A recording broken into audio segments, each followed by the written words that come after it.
The year is 1625. The southern tip of Manhattan, a wild, forested land smelling of pine and salt, was less a city and more a makeshift staging ground.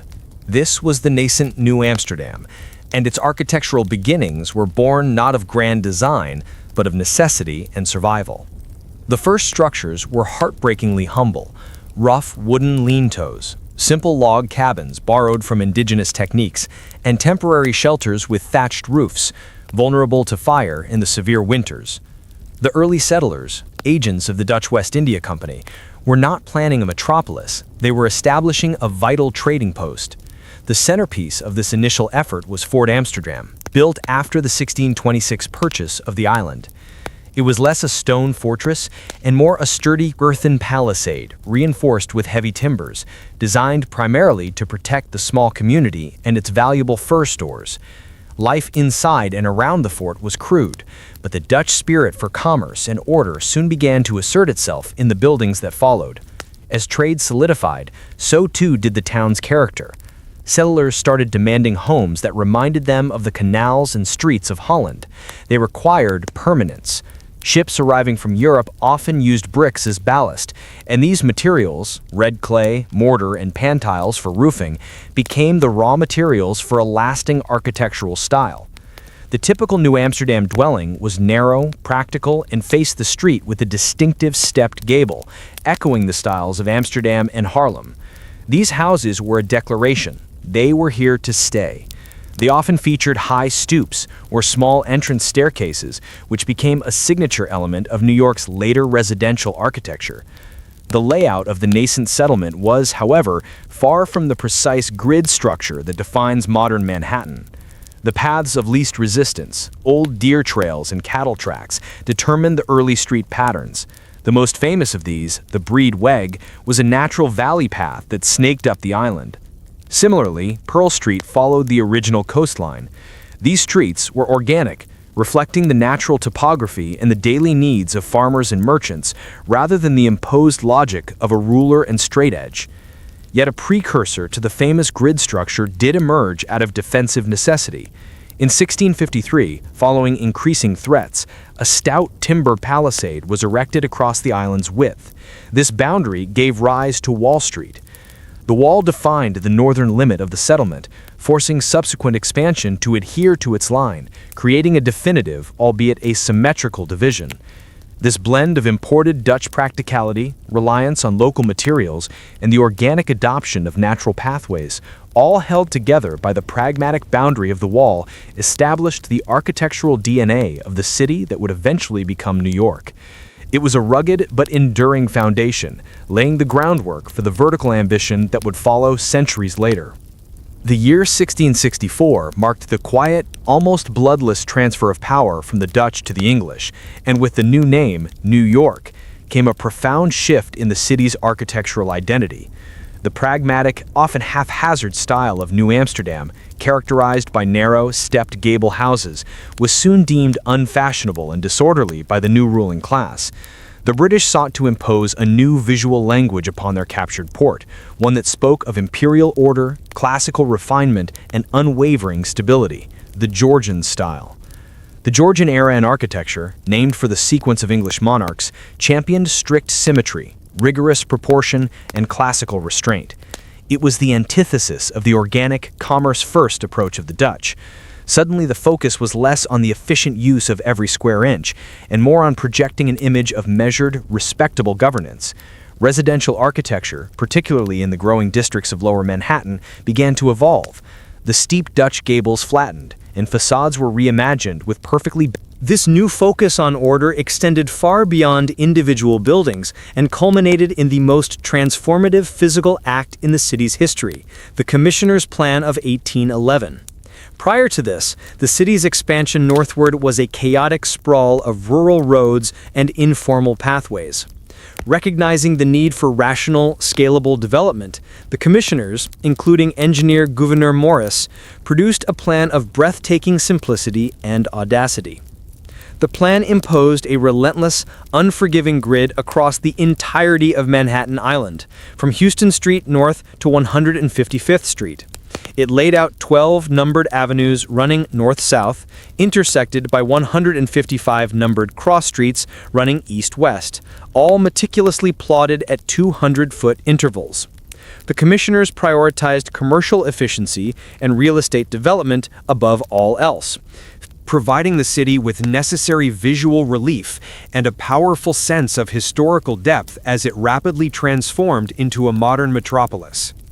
The period spanning the late 19th and early 20th centuries, dubbed the Gilded Age, was defined by unprecedented industrial wealth and a profound desire among the city's elite to assert America's arrival on the world stage.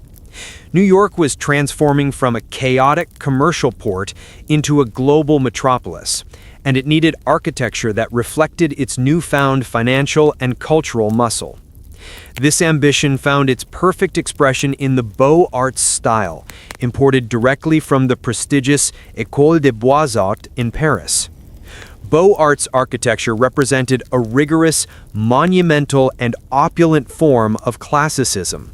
It was characterized by strict symmetry, hierarchical planning, rich ornamentation, such as massive columns, balustrades, and sculpted reliefs, and the use of expensive, durable materials like marble and limestone. Unlike the earlier austere neoclassical forms, Beaux Arts was theatrical and celebratory. It was the architectural language of American aristocracy and emerging corporate power, taught to a generation of architects, notably the firm of McKim, Mead, and White, who would shape the city's civic identity. This style was closely aligned with the City Beautiful movement, a progressive reform philosophy that sought to introduce order, grandeur, and civic virtue through the urban environment. Proponents believed that beautiful, monumental public works could inspire moral and civic pride, counteracting the squalor and chaotic nature of rapid immigration and industrialization. The goal was to transform New York into a modern-day Rome or Paris, rivaling the great cultural capitals of Europe. Two structures stand as the unequivocal masterpieces of this architectural moment, serving as grand gateways and temples of knowledge. First, the New York Public Library, designed by Carrere and Hastings, completed 1911, is a breathtaking example of this philosophy in limestone. Its formidable facade presents itself as a temple dedicated to learning. The grand approach, monumental entrance hall, and awe-inspiring Rose Reading Room were all meticulously planned according to Beaux Arts principles, prioritizing clear circulation and dramatic, symmetrical spaces designed to elevate the user's experience. Equally transformative was Grand Central Terminal, designed by Reed and Stem, with the facade by Warren and Wettermore, completed 1913. Replacing the disorganized Victorian station, the new terminal was conceived not merely as transit infrastructure, but as a triumphal arch, a monumental gateway that defined the city's entry point. The terminal's immense arch-filled facade, topped by Jules Félix Couton's sculptural group Glory of Commerce, announced New York's commercial dominance to every arriving passenger. Inside, the vast main concourse, with its celestial ceiling mural and soaring arched windows, demonstrated that even the most purely functional building could be imbued with sublime, European-inspired splendor. The Gilded Age saw New York embrace European design influence to formally declare its cultural ascendancy. Through the symmetry, scale, and rich historical references of the Beaux Arts style, the city consciously moved beyond its provincial past, establishing a baseline of architectural grandeur that paved the way for the vertical ambitions of the next chapter, the rise of the skyscraper.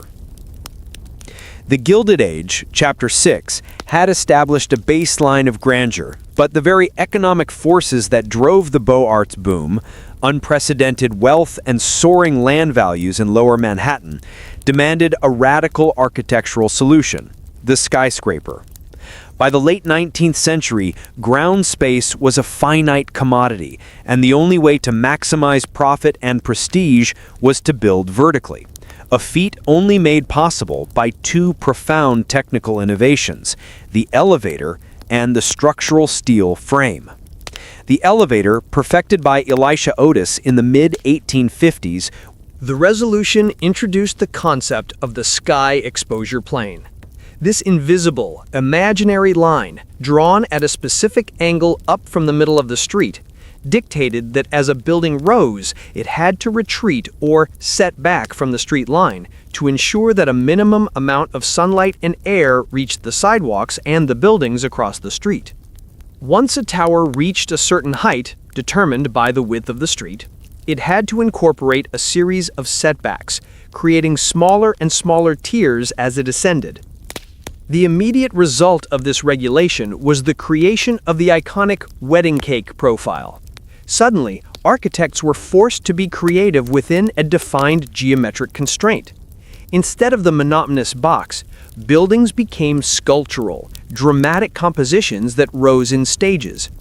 The wide base satisfied the maximum floor area ratio, FAR, the middle section incorporated the mandated setbacks, and the final slender spire or tower was allowed to pierce the sky unfettered, provided it covered only a small percentage of the total lot area.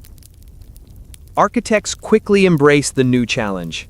The setback mandated by law unexpectedly provided a rich tiered form perfectly suited to the decorative styles of the time. Architects used these new stepped facades to dramatic effect, dressing the multiple levels in Gothic, Renaissance, or most famously, Art Deco details. The setbacks not only brought light to the streets, but also created valuable terraces and visual interest, turning the functional necessity into an aesthetic opportunity. Crucially, the 1916 resolution also introduced functional zoning, dividing the city into districts designated for residential, commercial, and unrestricted uses. While this aspect of the law shaped urban planning for decades, it is the dimensional control, the mandatory setback, that had the most visible and immediate impact, defining the romantic, tiered skyline that the world recognizes as distinctively New York. It was a moment when regulation unexpectedly fostered a spectacular new form of architectural expression, paving the way for the masterpieces of the 1920s and 30s. The decade of 1920s, known as the Roaring Twenties, was defined by unprecedented confidence, technological innovation, and a powerful sense of breaking from the past. New York's architectural response to this energy was Art Deco, a sleek vertical style that embraced the mechanical age and perfectly utilized the geometric constraints imposed by the 1916 zoning resolution, Chapter 8. Art Deco was the ultimate architectural expression of the modern city, dynamic, streamlined, and profoundly optimistic. The style rejected the heavy, academic historical references of Beaux Arts and replaced them with hard geometric lines, chevrons, ziggurat patterns, and richly stylized ornamentation that celebrated industrial production. Architects used luxurious but modern materials, polished stainless steel, aluminum, glass, and exotic marbles to give buildings a clean, powerful aesthetic. These structures were designed not to look backward, but forward, embodying speed and progress. This technological confidence fueled the great architectural spectacle of the era, the race for height. Driven by corporate prestige and an insatiable desire for the world's tallest title, this competition yielded two masterpieces that would define New York's skyline forever. First, the Chrysler Building, 1930, designed by Walter Van Allen, stands as the most exuberant and arguably the purest expression of American Art Deco. Built for Walter P. Chrysler, the building is a glorious symphony of light and ornamentation dedicated to the automobile. Its ornamentation includes massive gargoyles shaped like eagle radiator caps and decorative bands that resemble hubcaps. The building's climax is its 7 terraced arches of stainless steel, radiating triangular windows, and a breathtaking, slender spire that was famously hoisted into place at the last minute to seize the title of the world's tallest building. The crown, shimmering at night, became a symbol of New York's dazzling ambition. Barely a year later, the title was snatched by the Empire State Building, 1931, designed by Shreve, Lamb, and Harmon. This behemoth was built with astonishing speed, just over a year from start to finish, during the depths of the Great Depression. With Philip Johnson, the Seagram Building is often cited as the pinnacle of corporate modernism. Like Lever House, the tower was dramatically set back from Park Avenue, creating a monumental pink granite plaza, an expensive sacrifice of rentable space made purely for aesthetic impact. The tower itself is a bronze and amber glass monolith. Though the structural frame is interior, Mies applied vertical bronze I-beams to the exterior skin, visually reinforcing the structure's vertical rhythm and fulfilling his ideal that architecture should honestly express its inner framework. The intellectual backbone for this new movement was heavily influenced by pioneers like Le Corbusier, the Swiss-French architect and urban planner. His vision of the towers in the park, standalone modernist slabs liberated from the dense street fabric by surrounding green space, was instrumental in the thinking behind both Lever and Seagram. His philosophy, viewing a house as a machine for living, translated into commercial architecture as the machine for working, emphasizing standardized parts, functional zoning, and clean, rational spaces. While these buildings were lauded for their purity and light, the era also introduced controversial changes. The widespread adoption of the modernist plaza often destroyed the traditional walkable street wall of New York, leading to windswept, cold public spaces. Nevertheless, the international style definitively shifted the city's architectural language from historical reference to unadulterated modernity, defining the crisp, rational skyline that characterized the second half of the 20th century. The relentless march of mid-century modernism, Chapter 10, with its emphasis on functionality and newness, came at a heavy price: the wholesale destruction of the city's architectural past. In the fervor for progress and profitability, many of New York's grandest historical structures were deemed obsolete, inefficient, and simply standing in the way of taller, more profitable glass boxes. This era of demolition sparked a furious cultural awakening, a realization that the city was dismantling its own identity piece by piece. The epicenter of this architectural tragedy and the catalyst for the modern preservation movement was the destruction of Pennsylvania Station. Completed in 1910 and designed by McKim, Mead, and White, the original Penn Station was a monumental Beaux-Arts masterpiece. It was conceived as a triumphal Roman bath, with a colossal granite facade, vaulted glass and steel train sheds, and a spectacular main waiting room, modeled after the baths of Caracalla. The vast, light-filled spaces evoked a sense of democratic grandeur, offering every arriving traveler an inspiring and dignified welcome to the city. However, by the 1960s, the station's owner, the Pennsylvania Railroad, facing bankruptcy and seeing the soaring value of Midtown real estate, decided to sell the air rights above the terminal. Despite fierce public protest and petitions from architects, historians, and ordinary citizens, the demolition began in 1963. The act was profoundly symbolic and heartbreaking. As the massive stone columns and elegant vaults were dismantled and hauled away, one of the era's most famous quotes encapsulated the city's shame. Quote, "One entered the city like a god, one scuttles in now like a rat." End quote. The destruction of Pennsylvania Station was the single most important event in New York's preservation history. It was a wake-up call that galvanized the public and political will necessary to prevent future atrocities. The resulting indignation led directly to the birth of the Landmarks Preservation Commission. Established in 1965, the LPC was given the power to designate and regulate historically and architecturally significant buildings and districts, safeguarding them from unwarranted alteration or demolition. Its creation marked a critical cultural shift toward preservation. Architecture was no longer just about building the new, it was about. While critics debated the sincerity and sometimes the quality of postmodern work, its cultural impact was undeniable. It successfully destroyed the stylistic dictatorship of the international style in New York. By the end of the 1980s, the city's new construction was dominated by a playful eclecticism, reflecting a newfound willingness to engage with history and a belief that architecture should be expressive, narrative, and, above all, interesting.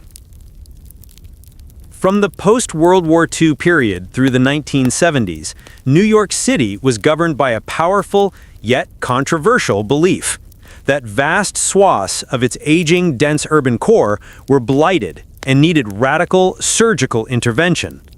Fueled by federal housing funds and the unstoppable will of planners like Robert Moses, the urban renewal era was defined by large-scale, planned developments that prioritized wholesale clearance and the creation of isolated, often self-contained megaprojects. The architectural goal was efficiency, scale, and separation, profoundly disrupting the established integrated street grid. Chapter 3. The philosophy behind urban renewal was antithetical to the city's organic, incremental growth. Entire neighborhoods were flattened to create what were known as Change. The future skyline, therefore, is not merely taller, it is fortified, technologically advanced, and psychologically resonant. The immediate challenge was rebuilding at ground zero. The complex emotional process culminated in One World Trade Center, a monument to resilience and vertical ambition. Designed by David Childs, the tower rises to a symbolic 1,776 feet, blending hardened, security-focused architecture, a massive reinforced concrete core, with the reflective glass curtain walls of modernism. Its base is a virtually windowless fortress, reflecting the era's new reality that security must inform aesthetics. The new complex serves as a powerful statement that the city will always rebuild and always look upward. Simultaneously, the city entered a new race for height, driven by global wealth. This phenomenon manifested most dramatically along Billionaires Row, a stretch near 57th Street, where ultra-slender residential towers, known as super-talls, began piercing the clouds. Buildings like 432 Park Avenue and Central Park Tower reached dizzying elevations, over 1,000 to 1,550 feet, despite their extremely small footprints. These gravity-defying structures are not driven by the need for corporate office space, the historical engine of skyscrapers, but by the desire for status and unparalleled views for private residences. They are feats of engineering, relying on high-strength concrete, complex load-bearing systems, and sophisticated damping technologies like liquid mass dampers to prevent excessive wind sway. This new architecture represents the ultimate triumph of density and vertical living, a concept that began with the 1811 grid and has now pushed the practical limits of slender building design.